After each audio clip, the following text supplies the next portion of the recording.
Topic पढ़ना है जिसका नाम है एप्लीकेशन ऑफ डिफरेंशियल इक्वेशन। क्या नाम है? अब इसकी हमको एप्लीकेशन पढ़ना है। एप्लीकेशन का मीनिंग होता है कि अब जो प्रॉब्लम्स आने वाले हैं वो वर्ड प्रॉब्लम रहेंगे, ठीक है। तो अब जो हमको प्रॉब्लम पढ़ना है उसमें जो टॉपिक है वो है आपका population growth and growth of bacteria.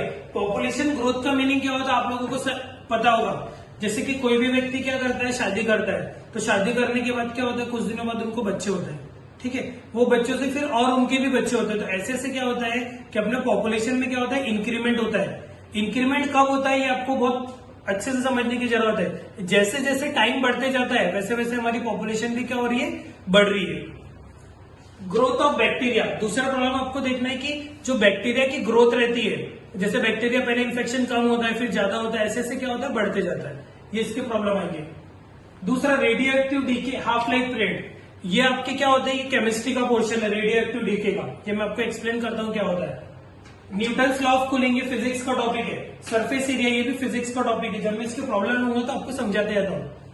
अब पहला आपको क्या रिमेंबर करना है, देखिए, since derivative is defined as rate of change of variable with respect to time. कुछ भी क्या होता है, वेरिएबल चेंज होता है, कोई भी चीजें चेंज हो रही है तो उसको सबसे बड़ी अहमियत किसको देना पड़ता है, टाइम को। जैसे जैसे कोई भी चीज चेंज होती है वैसे वैसे उनका टाइम भी क्या होता है, कंटिन्यूस वे में चेंज होते रहता है।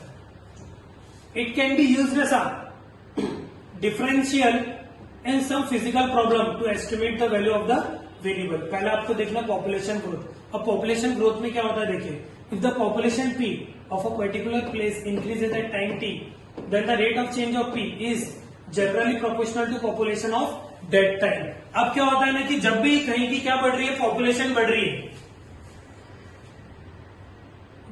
कहीं की भी क्या होता है, पॉपुलेशन बढ़ती है, तो वो क्या रिस्पेक्ट में बढ़ती है, विथ रिस्पेक्ट टू टाइम। जैसे आज का पॉपुलेशन है 1,30,00,000 सपोज, ठीक है, तो कल का भी पॉपुलेशन उतना होगा क्या, नहीं, कल का पॉपुलेशन क्या होता है, बढ़ता है। इसलिए आपको पता है डेथ रेशियो से ज्यादा लाइफ रेशियो ज्यादा रहता है। जितने भी लोग मरते हैं उससे ज्यादा लोग क्या होते हैं, पैदा होते हैं। तो इसलिए मैं आपको बताता हूँ कि जो डीपी बाई डी होता है वो डायरेक्टली प्रोपोर्शनल किस पे रहता है, पी। अब डीपी बाई डी का मीनिंग क्या होता है, पी किससे चेंज हो रहा है, विद रिस्पेक्ट टू टाइम, कि जैसे जैसे टाइम बढ़ता है वैसे वैसे कौन चेंज होता है, पॉपुलेशन। तो टाइम किस पे डिपेंड हो गया, उसकी पॉपुलेशन पे। तो जैसे जैसे पॉपुलेशन क्या हो रही है, बढ़ रही है, विद रिस्पेक्ट टू क्या होता है, टाइम। और कौन बढ़ता है, पॉपुलेशन। तो जैसे जैसे टाइम बढ़ता है वैसे वैसे क्या बढ़ते जाता है, पॉपुलेशन। इसलिए जो रहता है DP by D is directly proportional to P. जब भी हम डायरेक्टली का साइन हटाते हैं तो हमको क्या लगाना पड़ता है, इक्वल टू, और एक कांस्टेंट लगाना पड़ता है के। आपने वेलोसिटी पढ़े थे, सपोज ऐसा लिखता हूं मैं, velocity is directly proportional to acceleration. तो हम लोग डायरेक्टली का साइन हटा के क्या लगाते थे, इक्वल टू और के लगाते थे बचपन में। अरे 9-10 में आपने पढ़े थे ना। वैसे DP by D is directly proportional to क्या है, पी। ये डायरेक्टली का साइन है ऐसा। तो मैं डीपी बाई डी इसको मैं क्या लिखूंगा, के इंटू पी, वेयर के is a constant of proportional. तो मैं इसको कैसे सॉल्व करता हूं, देखिए, चेंज ऑफ वेरिएबल अपन ने पढ़े थे, सेपरेटिंग द वेरिएबल। पी की टर्म पी के पास लेके जाओ, बाकी टर्म एक तरफ। तो देखो यहाँ पर पी है तो मैंने लिखा डीपी, उसके नीचे ला लिया पी, इक्वल टू, यहाँ पर कौन बचा था, के, और इधर पे मैंने क्या ला लिया, dt। देखो ये हो गया 1/p, dp equal to dt। इधर पे हमने कौन सी प्रोसीजर लगाए, सेपरेटिंग द वेरिएबल वाली, पी की टर्म पी के पास लेके पी की टर्म पी के पास। अब उसको क्या करता था, मैं इंटीग्रेट करता था। देखो यहाँ पर इंटीग्रेट करा, ये जो है ये पोर्शन, ये आपको लिखा के दिए हुए के है,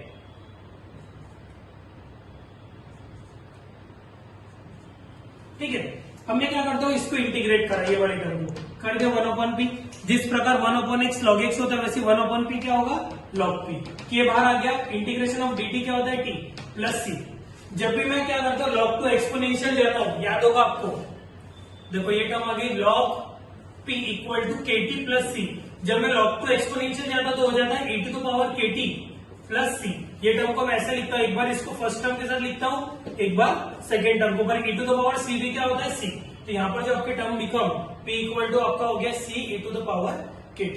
मैंने आपको इसके पहले भी समझा कर दिया था। देखो बच्चों क्या होता है कि जैसे मैंने 1/p आया है dp इक्वल टू kt, इसको मैं इंटीग्रेट करूंगा तो जाएगा 1/p dp equal to integration of kt।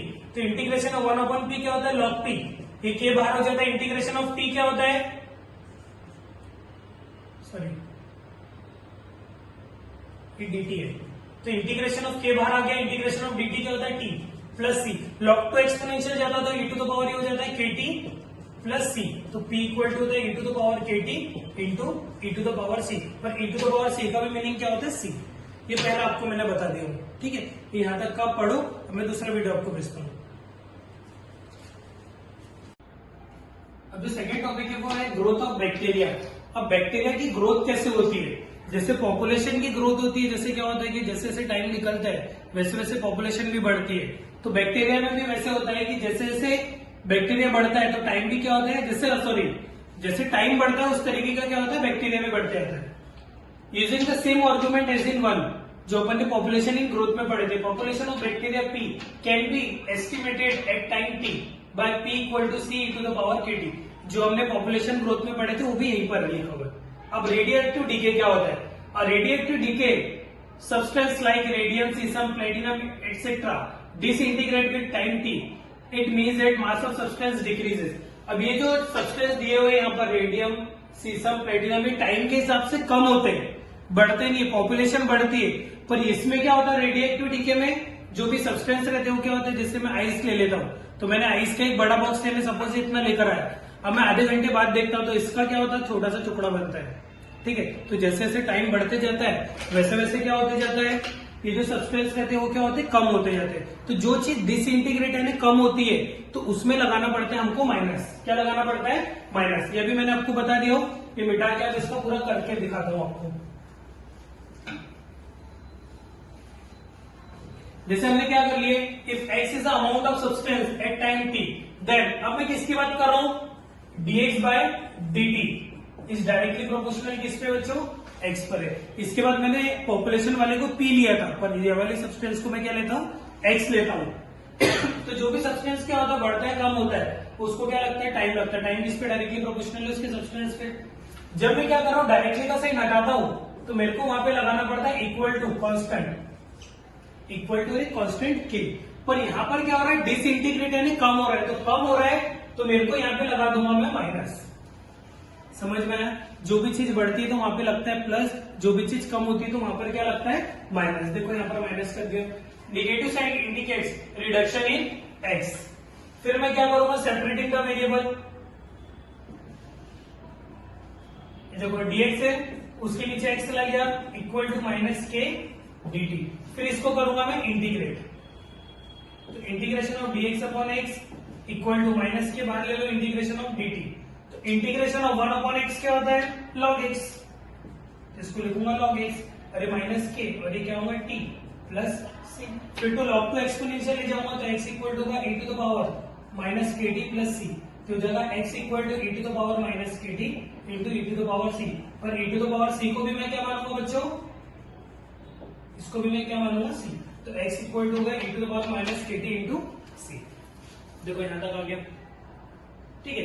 If x0 is the initial amount of the substance that is x की वैल्यू में क्या ले रहा हूं x0, x की वैल्यू क्या ले रहा हूं x0, तो देखिए यहाँ पर जो हमको वैल्यू आई ये x के जगह पर मैं क्या ले रहा हूं x0, तो आपका ये जो टर्म भी कम क्या हो जाएगी x0 equal to e to the power minus kt into c।